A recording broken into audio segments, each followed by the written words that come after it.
All right, welcome. Thank you again. Good morning and good afternoon, wherever you may be across the Asia Pacific region or elsewhere. Thank you so much for joining us for our last user group for 2022. So as we get ready for the new year, we thought we'd wrap up this year with the 101 series. And last month we focused on the email editor. And so today is all about landing pages and forms to a degree. So let's jump in and have a closer look at that.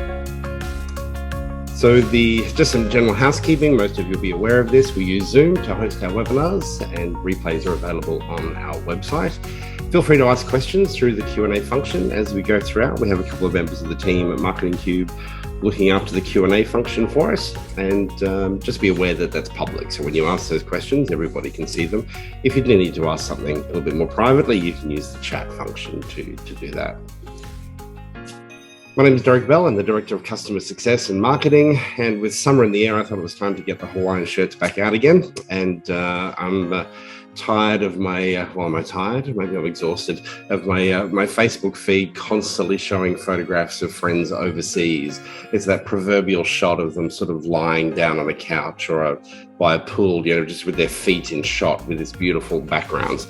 So I've got a background behind me. Just pretend I'm in the Greek Isles today. So come with me and join me on my trip, and we'll have a good hour together.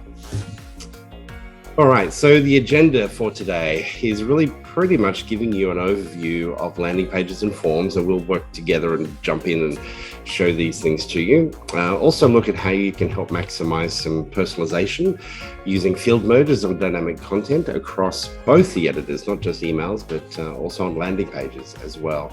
Shared content is also something that we probably should throw into that mix as well. So the previewing and testing of your landing page assets and forms is a critical part of launching any particular campaign. And we'll give you a couple of tips on how to do that and to maximize that. There is quite a bit to get through for the 22D release, which is, a number of you will already have access to that. Most of the Australian and New Zealand clients and some AsiaPac clients who are on Pod 7, you're already using release 22D. So we'll show you some of those things today. But what I wanted to do in the context of landing pages was give you some numbers based on this campaign. So the campaign that you received an email invitation for and registered for today. So let me just show you some of that information. So the process that we go through at Marketing Cube, which has been a process that we've refined over the years, it hasn't been the same since day one, is at the conclusion of last month's webinar, we then send out invitations to those who attended and those who were no-shows. So it's either a thank you very much for attending or sorry we missed you sort of exercise.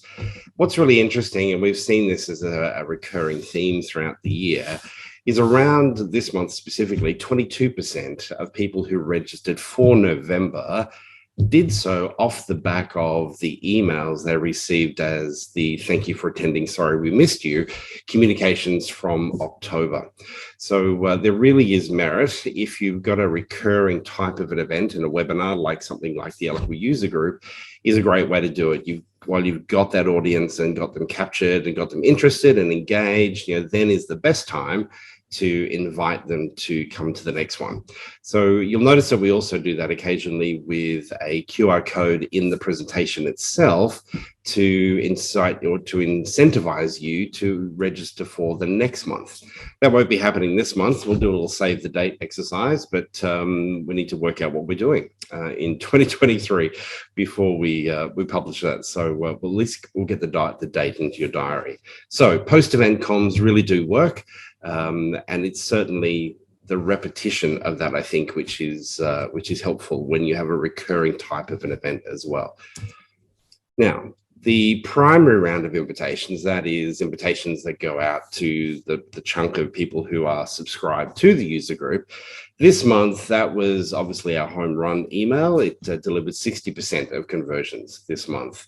And so the primary round of invitations essentially just the first one. Now, of course, there's a little bit of magic happening there because I don't want to send an invitation out to somebody who registered based on the sorry we missed you, thank you for attending emails. So that's easy enough done, just using shared lists or form submissions or however you choose to do it. But we certainly make sure we don't want to invite people who have already said that they're coming. So 60% for that one. Now, most of you will know, and probably, well, actually this month specifically, 18% of you received an invitation. You either didn't open that one or you did open it but didn't register for the user group. And so we picked up another 18% of registrants for today's webinar based on that second round of invitations. Okay, so that invitation specifically goes, as I said, to those people that didn't open the first one, or they did open it but didn't register for the user group. So you can see that the conversions, it's not just sending a single email to get people to come to an event. That kind of doesn't really work. Okay, to get the best possible outcome, you really want to look at a mix of approaches. To that, you could add obviously LinkedIn. You might have a big social presence on Facebook, depending on your audience. There can be a whole range of different ways to drive people to your registration page. But you can do so with Eloqua in a fairly intelligent way and communicate with people quite specifically based on their behavior and their body language. Okay, I've got a poll for you today. So let me throw this up on the screen. So poll question 1 is, what's your number one objective for 2023? I would love to, there's probably thousands of objectives, but of this list that I've presented to you, what's your number one objective? Obviously, some of the responses here will factor a little bit into some of the topics that we will cover in 2023 as we kick off in February next year. So please take a moment to have a look at that. I'll leave that on the screen and we'll get into our first portion of today's webinar. So why Eloqua landing pages? So it's a really good question. And what I wanted to do today is really just give you an overview of what the landing pages are, kind of how they function. And I will look at that inside Eloqua, but I just wanted to cover a few points to give you some ideas to get started. At the end of the day, you're really only limited by your imagination, because what you've got is the ability to publish a page on the internet and to have that page be whatever you need it to be, and how it looks, how it behaves. It's really just, as I say, you're really only limited by your imagination. Now, there are some key areas and common use cases that we use and you use, and maybe some of these things you don't do, but let's have a little look and get you excited. So lead capture, one of the earliest uses of an Eloqua landing page was for lead capture. So companies found that by sending people from paid advertising, usually Google or something like that, directly to the website often was not as productive, because people would be lost. They would get excited, they'd see flashing lights and pretty colors, and they'd click away. And the primary call to action that you were driving them to based on your advertisement kind of got lost. So that's where the Eloqua landing page came in. So it became a standalone page, typically with a form on it directly, with a very clear message that you were asking people to do something. Maybe it was to sign up for something or to access something, whatever it may be. But that's where the landing page concept really came into being. The event registration is another big one. And the really nice thing about the event registration side of things is being able to deliver a much smarter form to ask people questions, and to be intelligent enough to not ask them a question that you already have the answer to. So to help you build the profile using your Eloqua form with your Eloqua landing page from an event registration point of view became really helpful. And you might have noticed over this last year, there's been a couple of new questions that we've added to our user group registration form. For those of you that have been with us for some time, I was quite honestly at a point where I really had nothing new I could ask you, and I was about to sort of ask you what's your favorite color, because there was just nothing else I really had left to ask. But we did a little bit of analysis and did some thinking, and came up with a couple of new questions. And in the new year, we'll share the results of some of those questions, because it is compelling. It's quite interesting. Now, microsites is another great example. So a microsite, maybe think about like an annual roadshow. If you're in the financial services sector, having a really tailored and specific microsite that is all about your national roadshow can be really helpful. On the same side of the fence, you could look at universities with open days. same sort of concept. So being able to build out a really tailored experience that is personalized, can include dynamic content based on information that you know about the person, and can deliver a really, really nice experience. So that's another great example. Post-event surveys is another great way to do it. What was I somewhere recently? And it was a digital event, and it wrapped up with pieces of paper being handed out on chairs to collect feedback. And I thought, who on earth is going to do that? I, for one, I don't even have a pen. I don't even carry a pen in my bag. I have my iPad, my laptop. That's kind of my phone, obviously, and that's about it. I literally do not even carry a pen. So I'd be left lost unless they were handing out pens to go with their carbon-based feedback, method. So, how about sending an SMS to everybody that you know that's there with a link where they can just electronically provide their feedback? And from your point of view, how much easier is that then to compile the responses than having pieces of paper arrive eventually at the office that you're able to then consolidate? So just some examples. Now, thought leadership is another great one. And whether you're in professional services, whether you're a university, wherever the case may be, there's always some thought leadership that you may want to share. And you'll have a combination, I suppose, of thought leadership you want to put behind a form, so to gate that content, and then others you may freely allow people to download. Now, of course, if you're communicating to a known audience and driving them to a particular page in order to access content, even if you don't have a form, if they click and download that particular PDF or whatever format it is, they've done that. It's recorded against their contact, and you can then create a segment based on that information as well as a follow-up, which would obviously be a great idea. Putting a gate in front of it makes it a little bit easier, perhaps, or a little bit more formal, enables you to send a confirmation email, and again, with another link potentially to re-access the download if they missed it the first time. So gated content and thought leadership is another great use for landing pages. Again, keeping people laser focused on what it is you want them to do, typically fill in the form. Preference centers is another great one. And so we've been working quite closely with a couple of clients just recently as they've started to either create a new preference center or do a little bit of housekeeping on their existing preference center. And housekeeping on our preference center is on our to-do list for the next few months. So you'll start to see some changes there. And then just microsites generally, whether they be temporary or specific and tailored, whatever they can be. So for instance, we use at Marketing Cube, we use Eloqua landing pages to host a lot of our sort of publicly external policies like workplace fairness, anti-bullying policy, all those types of things, diversity in the workplace, those sorts of policies, are just Eloqua landing pages that we have created, and we link to those from various places. So, and largely because it was just quick and easy to do and on brand. So it's another way to think about it. So that on brand message is an important one. And this is, sometimes I find the mental barrier that people have with landing pages, their gut reaction is, oh, well, it's an Eloqua landing page. Well, I can't have it look like the website. Well, you can have it look like the website. It can look identical to the website. It's HTML and with CSS, you would not know the difference. Now, that potentially is not quite the objective with a landing page. You don't always want it to look identical to the website.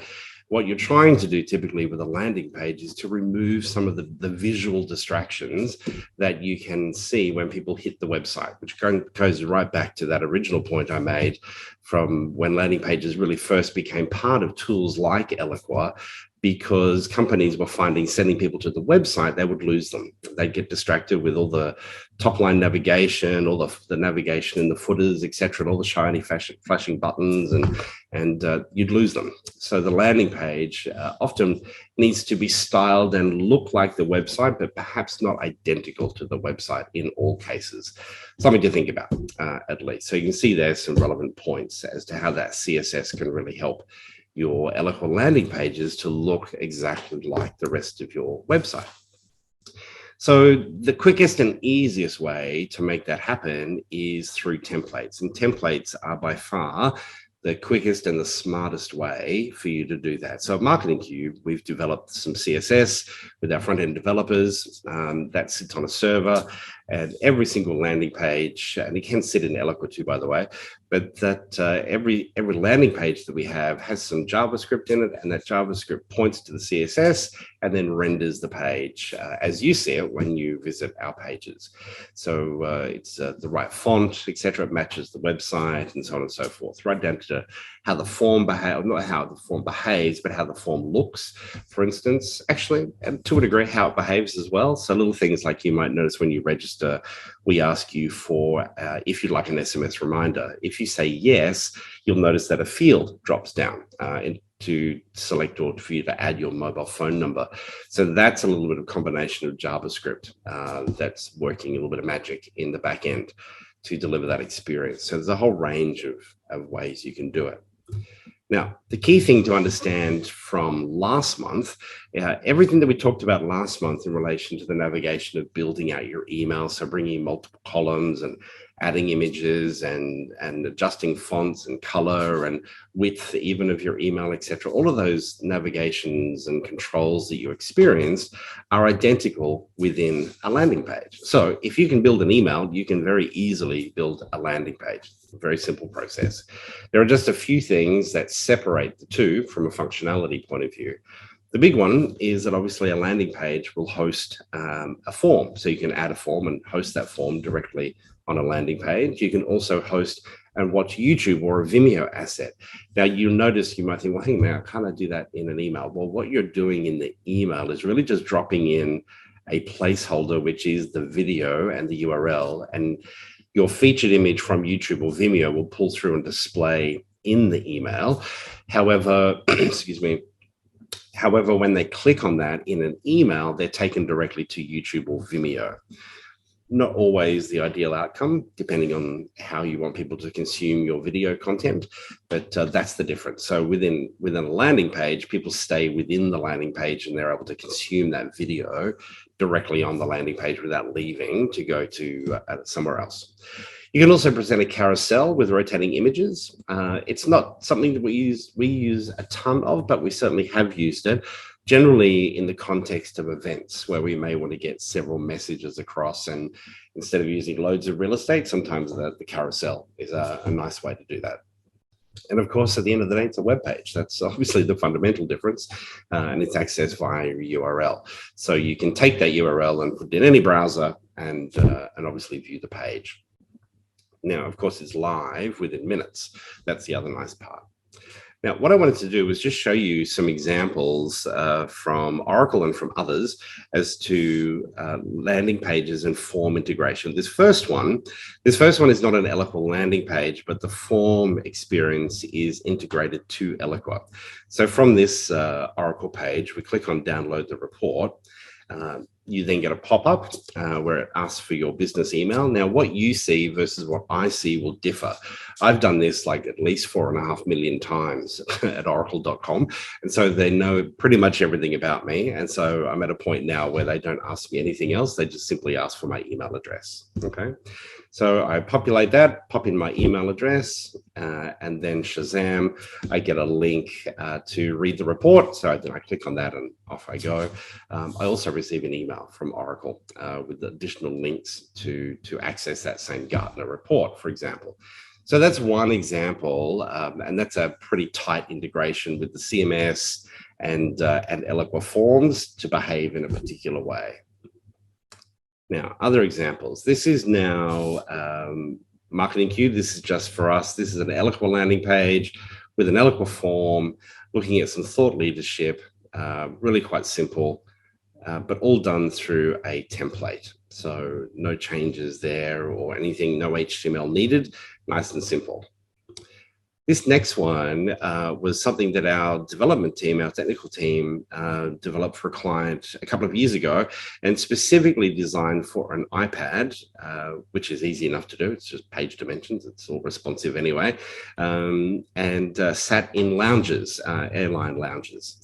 So basically, you would just go through the process, click on the relevant questions, etc. yes, no, fill in the form. But everything you're looking at is in fact Eloqua landing pages and an Eloqua form. So that one was nice and easy. This is one that you may have been to. That picture of Ayers Rock, by the way, that will differ depending on where you are. So if you're in Australia, you'll see Ayers Rock, and if you're in New Zealand, you see a beautiful mountain whose name has escaped me, but you'll see that. If you're in the US, I think it's Grand Central Station. If you're in the UK, I think it's Oxford University. There's a whole range of different images based on different geographies.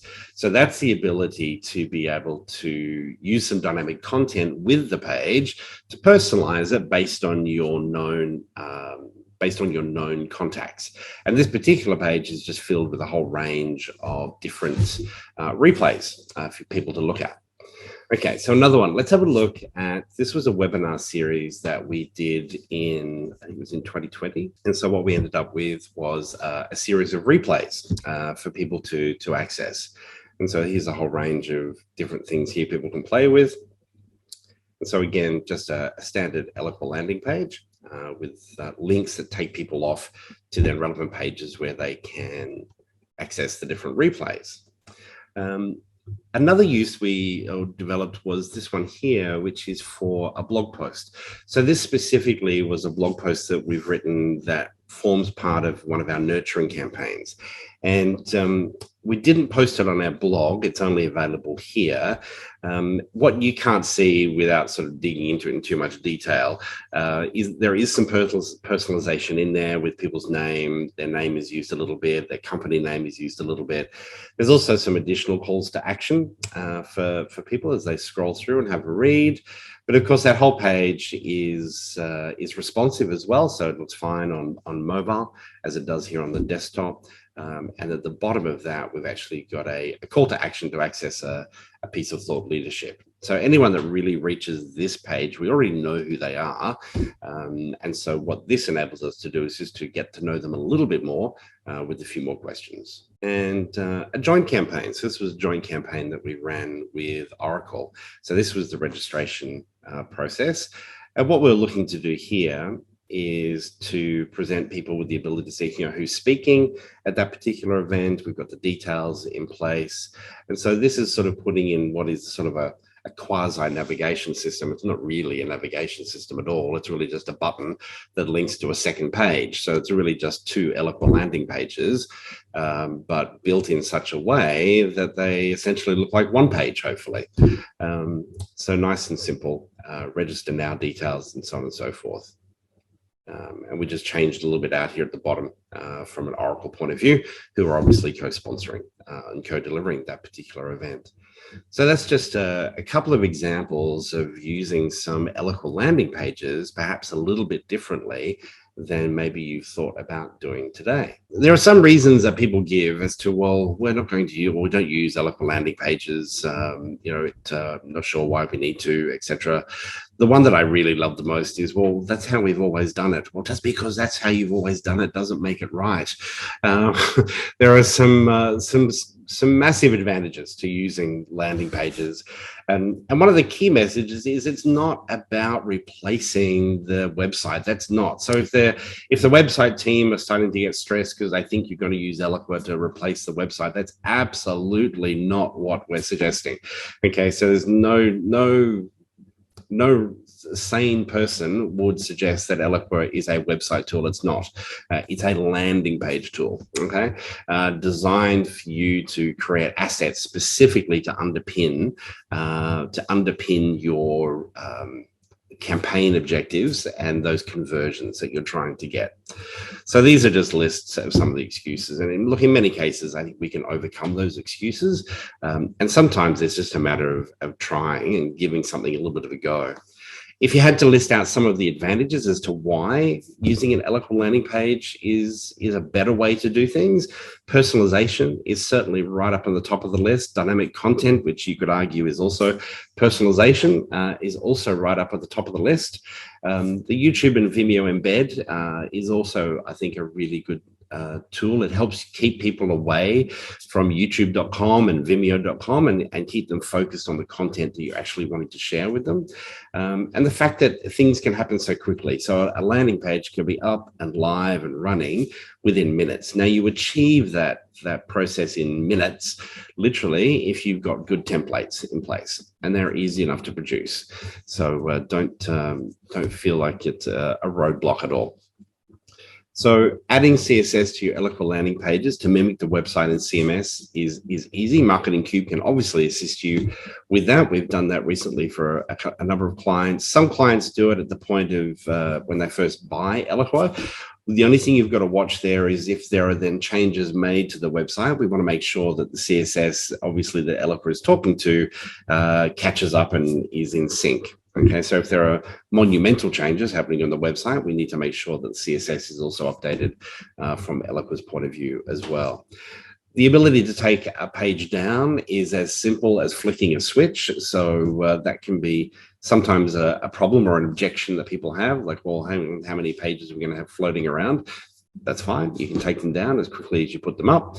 And certainly SSL, I think SSL, we kind of have moved past that one now, but just as a final reminder that if you don't have SSL on your landing pages, then you absolutely should. It's kind of got to a point now where that one's sort of non-negotiable. Certainly from Google's point of view, they'll be penalizing you for those. So multiple use cases, we've kind of given you hopefully a bunch of ideas there as to different ways that you can do things within the landing page. But what I want to do here is jump in and actually take a closer look at some of the aspects of the landing page. We don't want to revisit what we did last month because, as I said, it's all pretty much the same. We just want to focus on a couple of aspects that are a little bit different from a landing page point of view. So, but the primary purpose, of course, is to host a form and to convert the visitor. That's really the number one objective for most landing pages. Now, they can certainly help to minimize and reduce or eliminate distractions. So let's dive in. What I want to do is show you how we do the user group each month. Okay, so the user group, I like to tell people it's templated to within an inch of its life. So if I search here for user group, I'll see a list of template pages. And sometimes sorting them by list is a little bit easier. So we have confirmation pages for the AsiaPac and the Americas and EMEA, actually, confirmation page. But the registration page is the one I want to look at. So let me choose that. So as soon as I go straight into that, essentially pretty much everything I've got is really heavily templated. It's all kind of there in lorem ipsum. I've got a placeholder for the form, which we then swap out, etc. There's a whole range of pieces there. So you can see here the form. I've just got a placeholder. It's really just a dummy form. The reason for that is that I want to be able to just immediately replace that form and then not have to repeat this process over here with colors and spacing and padding, etc. So by actually having it built into my template, I avoid that need, which is nice. So everything is there, everything that I need to do. So all I have to do is then go off and locate my relevant images, fill in the relevant details, overviews, figure that out, times, etc. They do change a little bit.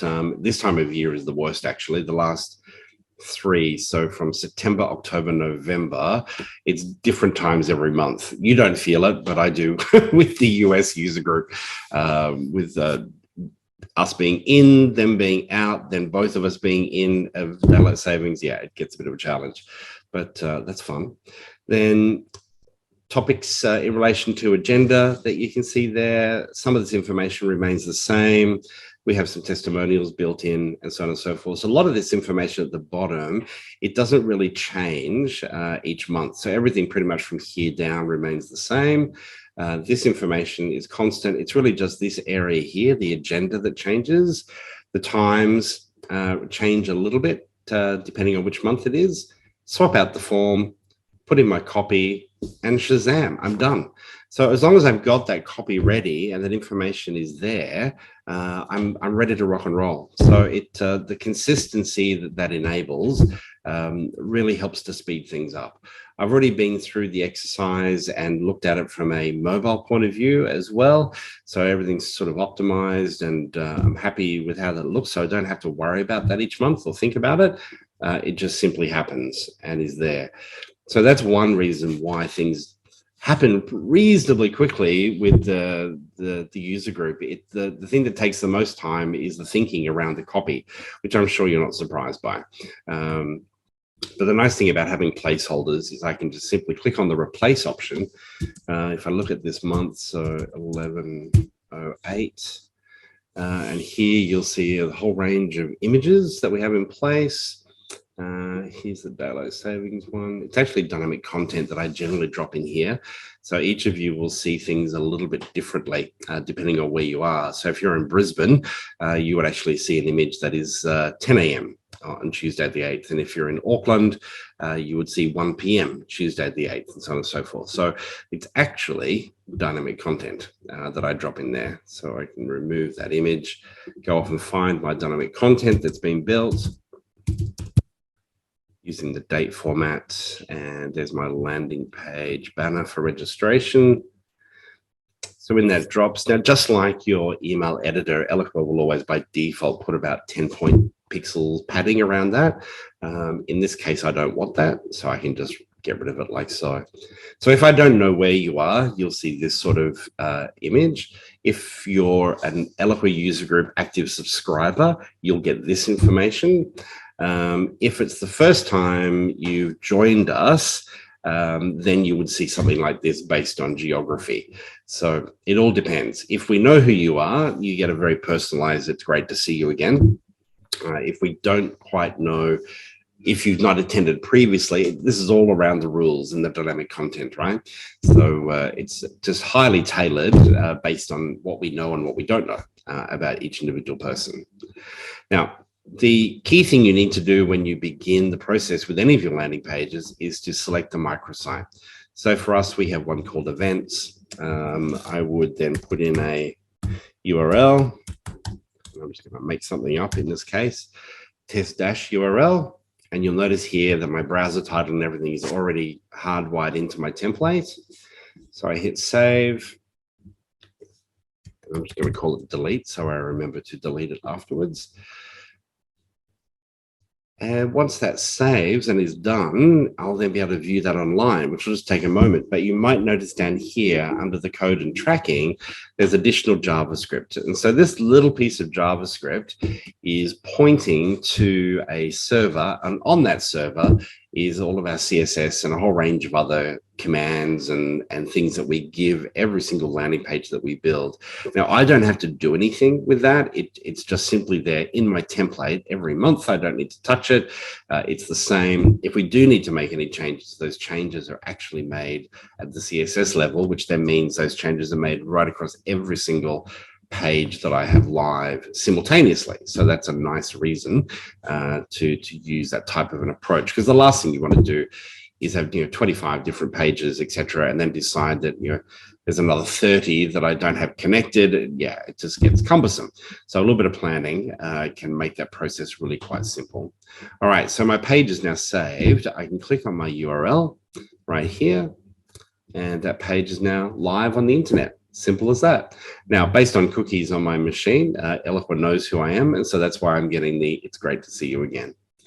This form is just a dummy form, so it's not pre-populating.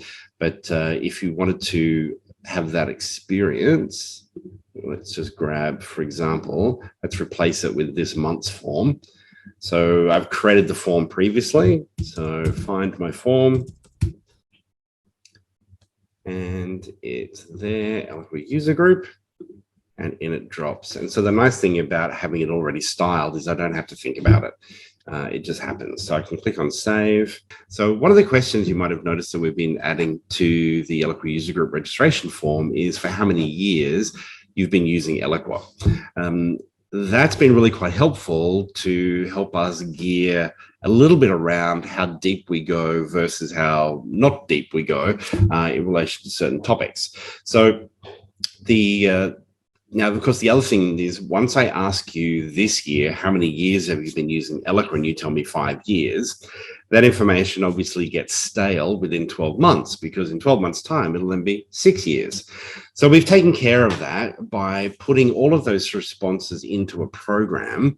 And the program is listening for any changes to that particular field. And as soon as it drops in to the program, we then wait 12 months, literally, wait 12 months. And then we listen for the value that's in the field. So if you've told us 5 years, we then use the contact washing machine to push that up to 6 years. So that way, the information is always current that we're looking at and playing with within Eloqua. So that's just one example of being able to ask certain questions, but then you want to make sure you can keep that data fresh and current. And that's one way the programs can help you do that using the program canvas. So information that you can add in the form will differ for everybody. Now, when you do your testing, the one thing you've got to remember, especially with dynamic content involved within a form, is that you need to make sure that you use things like a private window. In the world of Firefox, a private window. If you're in Chrome, it would be incognito, etc. Those sorts of things, because you want to make sure you're getting the experience that people will get for the first time. Every time you'll do it, even if you're changing email addresses, you'll just end up with profile confusion and cookie confusion on your single device. So try and think about, we've talked previously about the idea of multiple different email accounts and setting up different email accounts and building out different profiles from a testing point of view. That's certainly a great tool, and that will make life a lot easier. I find one of the tricks is when you get the test email to come into your inbox, don't just click on it and go straight to your default browser. Do a right click, copy the URL, and then paste it into an incognito or private browsing session so you get a better feel for what's actually happening. Okay, otherwise it'll just keep thinking it's you or a confused version of you. Okay, so that testing process becomes pretty important. All right, so the whole point of the on-brand piece as well is critical from a template point of view. So what you really need is somebody who can help manage those templates for you, whether it's yourself if you're a small team, or maybe you're a larger team, etc. But you've got the whole managed templates construct sitting right here. So that means that people are able to go in, the appropriate people, and you can limit who's able to manage templates, by the way, so that can be controlled. If you need a hand with that, let us know. We can assist with that process. But that then means if there are more or just requirements in relation to updating, and it could be just the smallest of things that needs updating, well, you can then come in and manage that individual template and make that happen. Okay, so whatever it may be. So here we've got things like dynamic content and times that are displayed, some images, some dynamic content, calls to action. So this is different pieces of content. This is shared content. So we update these from time to time. And that's one thing that you may or may not have noticed with any replays that you've accessed. What we've been trying to do now with the replay screen, when you get to that replay video, is below what you should see is a call to action to register for next month's user group. Now, it will depend on the time as to when you do that. There's a little bit of a lapse in between when one finishes and the registration is ready for the next one.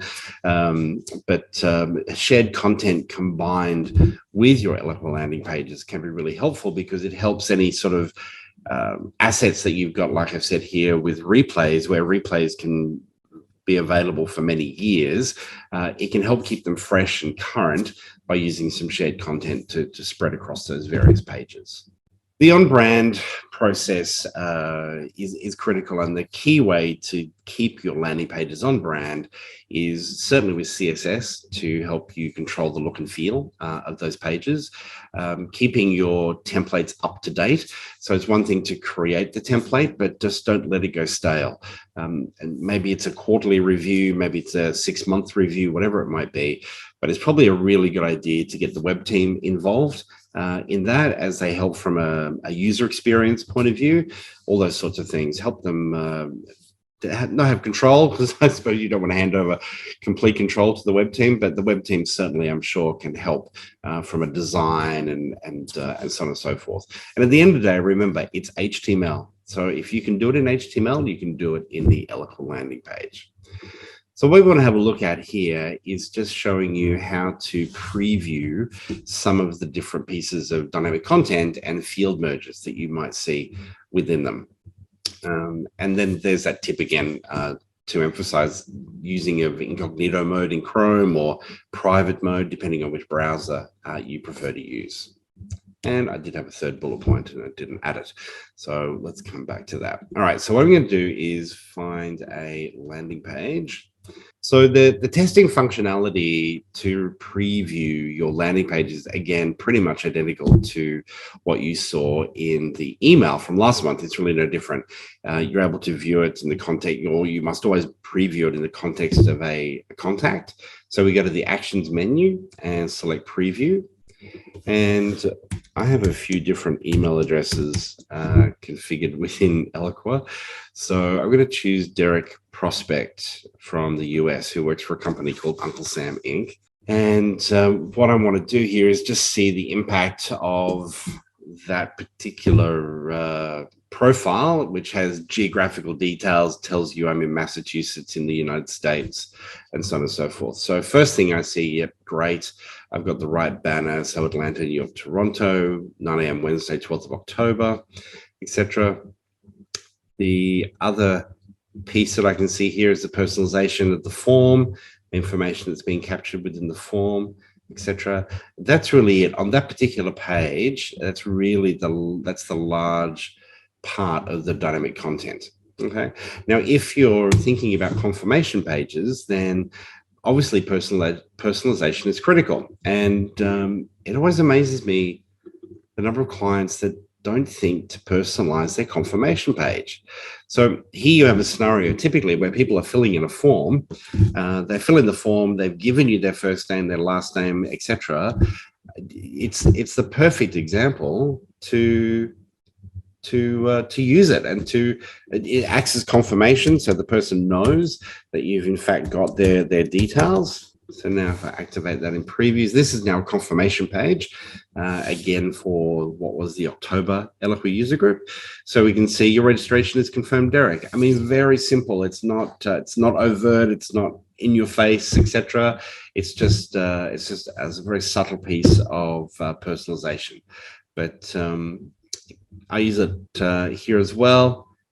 I do change from month to month. I don't do it exactly the same every month. It's a little bit different. But yeah, so there's all sorts of ways you can do that. Now, the other nice thing is once a person submits a form and you capture certain information, you can use that new information that you've received to immediately present dynamic content based on certain questions, etc., that a person may have asked. We have a campaign running at the moment that just went live, and we ask a silly question in the form purely to demonstrate this functionality. And we ask the person what's their favorite beverage, and we give them a ridiculous list of I think it's like 25 different beverages. Like, it's an insane list, right? But in the back of Eloqua, we have an equally insane piece of dynamic content that has 25 different images of 25 different beverages, from lattes to cappuccinos to orange mocha lattes to martinis to champagne to red wine, white wine, apple juice, iced chocolate, hot chocolate. There's a whole range of them. And so what we do then is immediately on that confirmation page, we present them immediately with that image. And as I said, it's a little bit, I mean, we're talking to people like you. And so we're trying to demonstrate how quickly you can ask that first party data type of question and how you can immediately present that to people in the confirmation page. We then took it as far as drop it into same dynamic content, but dropped it into the email as well.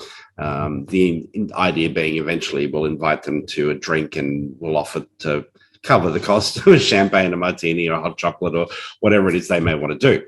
So That's just one example of taking that immediate information and using it right away. Now, that's actually done on a custom object too, by the way, so it's not even on the contact. You can do it on the contact, but we've elected to push that information onto a custom object. So it really does help you personalize that journey for people in a much more elegant way. All right, so for those of you who are accessing release 22D, some really interesting things that have been added sort of to wind out the year. The next update will be in February, which will be release 23A. So this month we see 3 new insight reports, which are quite interesting for those of you who are maybe focusing or are curious around auto activity. We've got a report to share with you there. Database growth trend just gives you a little bit more information. It's kind of similar to the dashboard that you see in the Eloqua dashboards, but there's more to it. So let's have a look at each of these. So this is the database growth trend. And what I've done here is I've selected the last 3 years to sort of give a little bit of information. So you can see it's sort of got the date information down the bottom. New contacts in the blue, the red line is showing total contacts, etc., and growth. Then down here, we've got total contact growth versus reachable contact growth. So you can see the two there. This is not the actual page, it's a screenshot. But then down here, what it does is month by month, it gives you your total growth or total size of your database each month. New contacts, growth up, down, reachable contacts, and reachable growth. So it's good to be able to go back historically and see that information as well. It kind of gives you a little bit of a better idea to forecast kind of where things are headed as well. So database growth trend.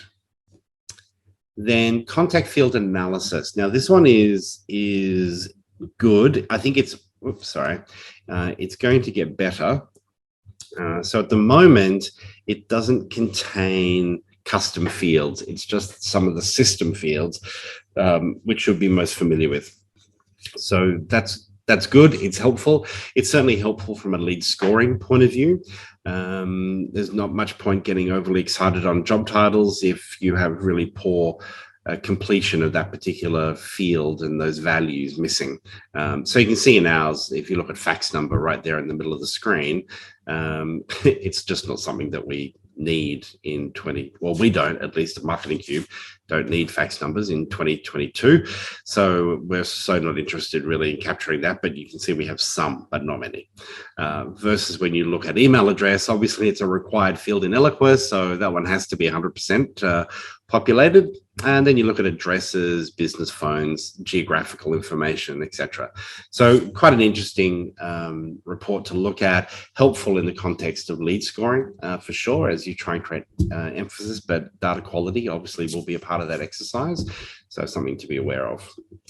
Then the other one is the auto activity analysis. So this one I think is going to be quite interesting for some of you less so, some of you more so.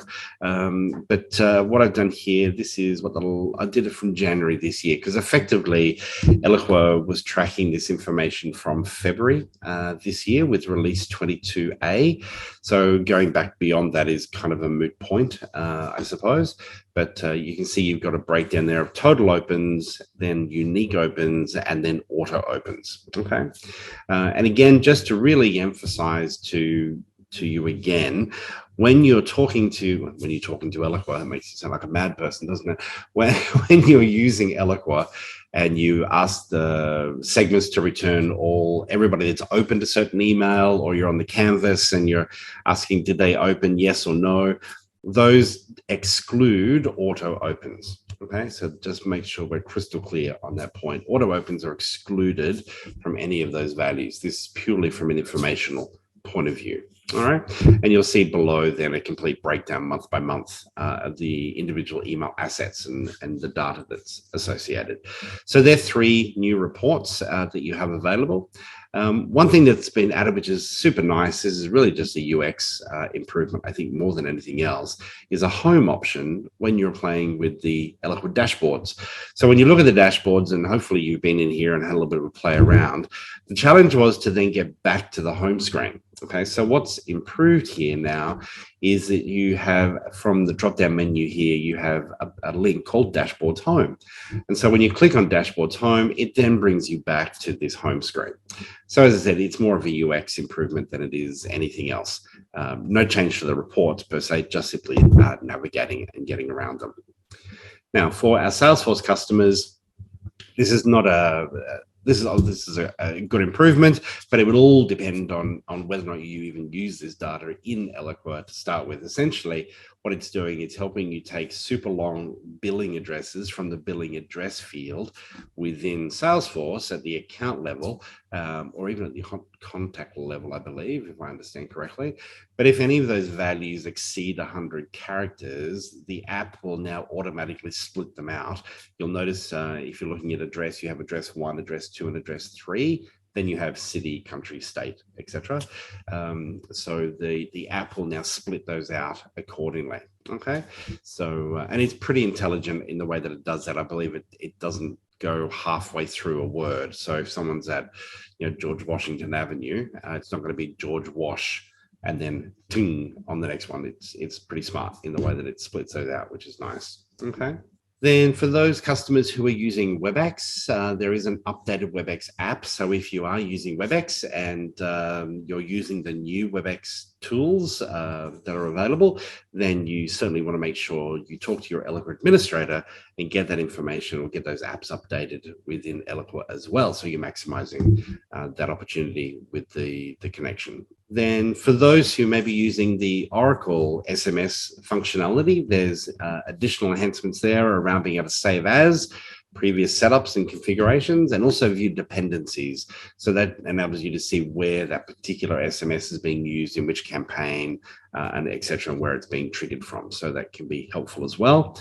Again, the new WebEx app. And this one really is just an FYI, probably more for the developers or administrators on the line. The Eloqua Service SOAP API will be deleted as of this release. It was retired back in April 2017. So hopefully not new news to anybody, but more of an FYI than anything else. Okay, so pods 1, 2, and 7, you're already live on release 22D. If you're on pods 3, 4, or 8, you're scheduled to move to the next release on the 18th or the 19th of this month, which is a Friday, Saturday. So depending on where you are in the world, it'll be around that weekend. Okay, so that brings us to a conclusion for this year. Thank you so much for making some time to be with us. We will definitely see you again in 2023, where, as good fortune would have it, we're connecting with you on Valentine's Day. So maybe we should all have some champagne in hand for Valentine's Day, February the 14th at 11 a.m. Australian Eastern Daylight Time. If you wanted to save the date and drop it in your calendar, go ahead and scan the QR code right there, and that will drop that into your calendar. But we'll send you a little bit of information over the summer break, just with some links to replays and different things. We'll be analyzing our hottest content for the year with the highest number of replays and so on and so forth. We'll get that information to you, but we look forward to seeing you in the new year. Thank you so much for joining us. Thank you for your support. I hope you enjoyed today's session. The replay will be made available and will be to you before the end of the year. And we look forward to seeing you in 2023. Thank you again, everybody, and have a wonderful day.